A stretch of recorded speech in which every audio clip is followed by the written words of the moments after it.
Hey everyone, it's Tracy Matthews here at Flourish and Thrive Academy, and I'm here with Robin Kramer. Hello, welcome. Also at Flourish and Thrive Academy, we're the community leaders over there.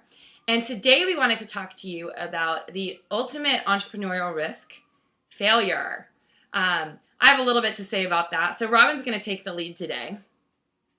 Yes, this is my opportunity to actually interview Tracy, which Yay! is really awesome. But also, Tracy's story was really the impetus for us to start Flourish and Thrive Academy. It really, and we'll give you a little bit more about that later. But let's dive into Tracy and also what really started and how she started her business and how she kind of overcame her fear and the failure that she actually experienced. So, Tracy, So fun to can be you? interviewed by you, Robin. I know, I always learn something from you, so I can't wait. Can you tell us a little bit about failure in your business? I sure can. Well, I've been designing jewelry for about 20 years, and my first business, Tracy Matthews Designs, was a wholesale business that I started in 1998. Technically, it was really my second business because my first business was really a hobby, but this is my first like official full-time business.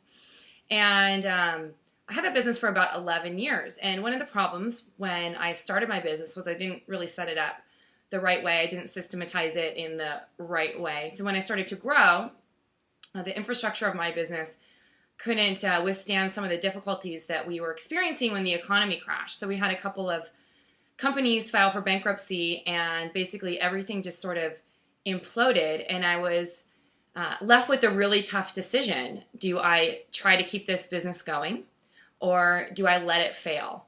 And that one decision in my life was one of the hardest decisions I've ever had to be faced with.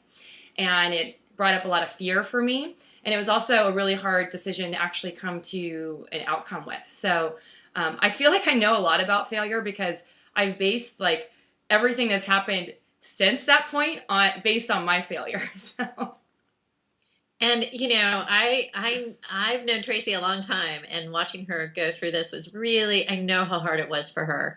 it was And heartbreaking for me. oh, and And ego breaking too. yeah. Well, and I was doing the company I worked with when was at Dog Eared. We were working with a lot of the same companies, Yeah, but luckily they didn't owe us any money. I mean, I like know. we were lucky.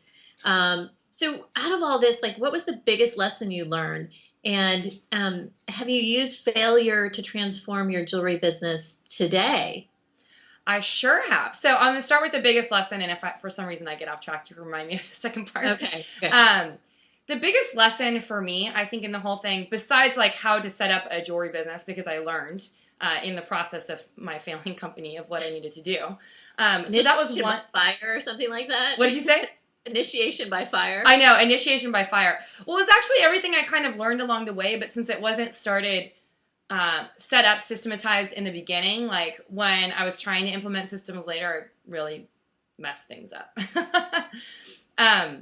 So not only learning like how to set up my business the right way, I think the biggest thing is that every failure really, if approached the right way, can be your biggest learning experience in your life. So it doesn't matter what kind of failure you're experiencing. It could be a business failure. It could be a failed marriage. It could be a failed relationship, like a friendship.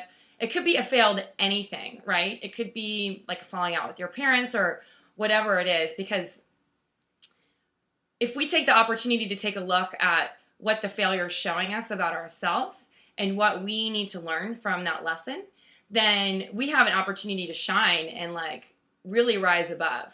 And today we're both wearing our little things from Sapnamira. And my number year is 8 year. So if you don't know Sapna, you should look her up. And an 8 year is the Phoenix, and it's someone who's always overcoming struggles. And one thing that I felt when I was like sort of rising out of the ashes in this whole experience and sort of reinventing myself was that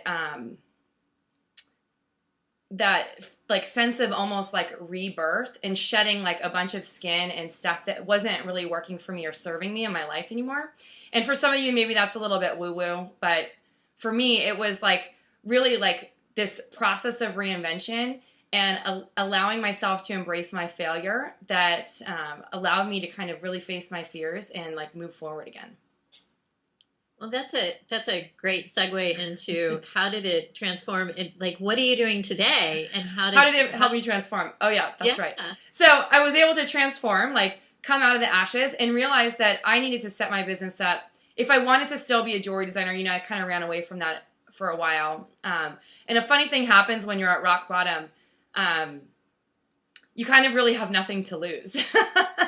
So I was at a very personal rock bottom at the time, and I knew that jewelry was my purpose and my passion and really what I was supposed to be doing as a business.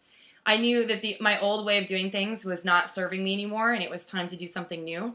I just didn't know how. And so I got really deep and tried to take a look at where I was and what it is that I enjoyed doing. And I really paid attention to that and was able to take what I love doing, really interacting with my clients on a personal level, and transform that into my new custom jewelry business. And we're going to talk maybe a little bit later about some of the things that I did in order to have a successful business in such a short period of time. But really using the lessons that I've learned and everything that didn't go right to learn how to do it the right way. Big, huge difference. I know. And so you talked about kind of that lowest point. Yeah. How did you pick yourself up after your business failed, and how did you have that courage to start over? I mean, that's huge. And as you said, I mean, you said you had nothing to lose, but still finding that courage. Yeah, this point in my life, which was about 3 or 4 years ago, was really one time when I was facing some of my biggest demons. It's like I had to change or move in a completely different life path direction. And, I tried that for a little bit, teaching yoga full time. And I knew that wasn't really where I was supposed to be. So one of the things, it's a yoga practice that I did, and one of my favorite authors and like monks, I guess you would say, her name is Pema Chodron, talks about being able to really turn around and face your fears. So like look them in the face and walk towards them instead of trying to run away from them and letting them overwhelm you. And Robin, we talk about this a lot. There's that great quote, I think it's by Fritz Perls or something, saying fear is, I might have the author wrong, but fear is excitement without the breath. If you take that energy that is like paralyzing you and just start to breathe into it and transform that energy, you can use that as a huge motivational force in propelling you forward in your business. Because really, like if you want to succeed at anything in life and have a successful business, successful relationships, successful just about anything, there is a lot of risk involved, and the risk is different depending on what you're talking about. In business, it might be a financial risk because you're risking maybe the stability of a full-time job or a part-time job to do something you love full-time. If you feel like insecure, fearful that you're not going to have the ability to bring in money. Like in a relationship, it might be risking your heart or being like really vulnerable in speaking your truth. And that might seem like a risk, but if you don't oftentimes take that risk, then you might never know the other side of what there is to be True. for the two of you. And I mean, you can like sort of translate this theory into just about anything, I think. Everything that's worth having is a risk in life.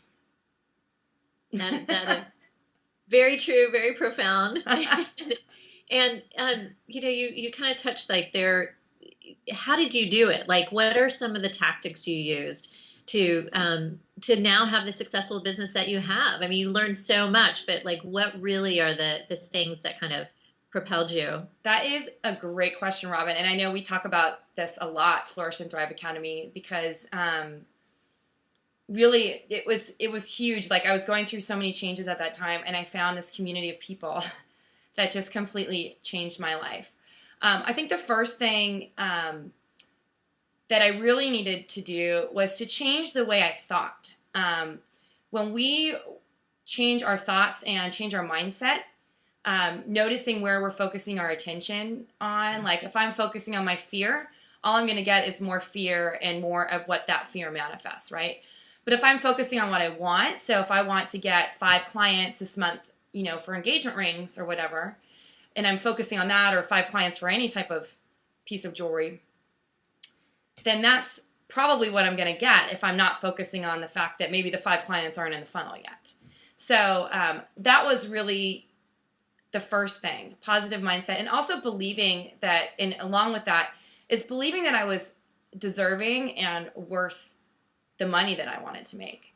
Because I think, I was really good at generating sales in my own business. And, at one point we were really killing it and bringing in a lot of money. And so I knew I never really had this fear that was going to happen back then, but something happened when my business did fail.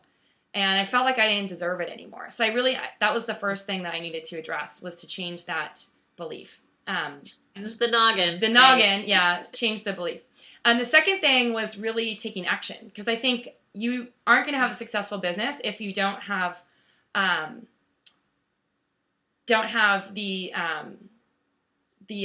what's the word I'm trying to think of? If you're not taking action, maybe is just the best way to put it. Well, you can think it and want it, but yeah. So if you can think and want it, exactly like you said, thanks for helping me out with this. But you need to put step-by-step action plan behind how to get there. So if you're not doing that, if you're not setting goals, if you're not creating a plan, chances of you actually achieving those things and just like thinking about it is not going to happen. I think the next thing that was really, and all of these things are tied together because they're not independent of each other. So I want to say there's sort of like a pattern, but they start to repeat over a while. The next thing was really riding the momentum and keeping it going. So when I started building momentum in my business, and it was almost like this like snowball effect, or like if you think of the way a wave crests, like it keeps building until it crashes, like just riding that wave of momentum and keeping things going. So not getting complacent, like when things are going good, you're always looking for the next thing that's going to come into your funnel. And you also, for me, my business the majority of my business comes from referrals. So it was really trying to develop great client experiences so that when someone was having a baby or someone was getting married or someone was getting engaged, that they thought, oh, I had such a great experience working with Tracy. Like my friend's getting engaged. I'm going to tell them about her so that, they end up buying from me, or whatever. So, yeah. I mean, that's all part of momentum. And then there are 2 more things. The next thing was community. And I didn't understand the power of this until I actually had it. I had business mentors and coaches and consultants before, which were really powerful for me. But I think finding a community of entrepreneurs to hang with who understood the struggles that I was experiencing, and that's part of the reason why the 2 of us decided to build Flourish and Thrive Academy, was because we wanted to build community for jewelry designers, because there was nothing like this out there. And it's so important. I know. It's, oh my gosh. Yeah. So important. So I found this community of women that I really connected with, and I haven't even met some of them ever in person before. It was like all online, who were there to support me and like listen to me if I was struggling with something, and also celebrate when things were going well with me. And I think that's something that we forget, like to have a happy dance and like focus on what's going right, because like no matter what, stuff's going to go wrong. Someone's going to say no, or maybe put all this work in. They're going to say, I decided to go a different direction or whatever. When you focus on that stuff, you start going down the rabbit hole. But if you focus on like what's going right, then everything starts to expand. It's sort of like that mindset thing. And then you can start letting go of those naysayers and the no's, yes, and focus on that. Yes. Yeah. And when you focus on, we've seen this incredibly, Robin, both of us, when we work with designers and they're focusing on what is going well, everything just keeps going well for them. It keeps building. And, like when they shift their mindset, like things change. So the final thing I think was getting support. So support could be from family members. It could be from mentors and coaches, but like people who are really going to support you. And part of the support comes from community. But I think another part of support comes from working with, like for me, I work with a coach, and, it's really useful. And of course, the two of us work together to support each other. But it's really useful for me to be able to, if I'm like questioning something I'm doing, or, not enjoying something in the process, or just have another person to be able to like talk back and forth with. So that could also be in the form of an accountability partner. We talk about this a lot, Robin. I love my accountability partners. I know. So it could be in a lot of various forms. And so, basically the story ends is that when I shut my business down, when I started my new business, I had $2,000 in sales. And within 18 months, by systematizing my business and using these methods that we teach, Robin, I was able to have a $30,000 in months of profits just 18 months later. So I'm still riding that momentum wave. Things go up and down, but that was like really huge achievement for me. And it really shifted my belief of what was possible. And that was the start of us actually working together and launching Flourish and Thrive Academy. Okay, so I want to turn the tables on you now, Robin, and ask you, I know you consult with a lot of different independent businesses, and we consult with jewelry designers over at Flourish and Thrive Academy. In your opinion, what is one of the biggest things that you've seen designers either overcome fear, or one of the tools that they use to overcome fear and failure? Forgot to mention that. The biggest thing I've kind of seen is that really having that accountability. There is the tendency to just keep doing without kind of, checking in. Right. Did this get completed? And also to celebrate the successes. I have to say, when you have your own business, a lot of the designers just forget to celebrate. And it's true. Whether it's small or whether it's big, you got to be celebrating, because again, that's also part of giving you that mindset and that momentum going. But I would say celebration and staying accountable are the two biggest things. Awesome. Yay. Well, looks like we're on the same page, of course. Well, thanks for watching, you guys. We hope this helped you figure out how to overcome failure and how to face your fears, especially when you're taking big risks as an entrepreneur. And we look forward to connecting with you more. Thanks so much for watching today, and have an awesome day. Bye. Bye.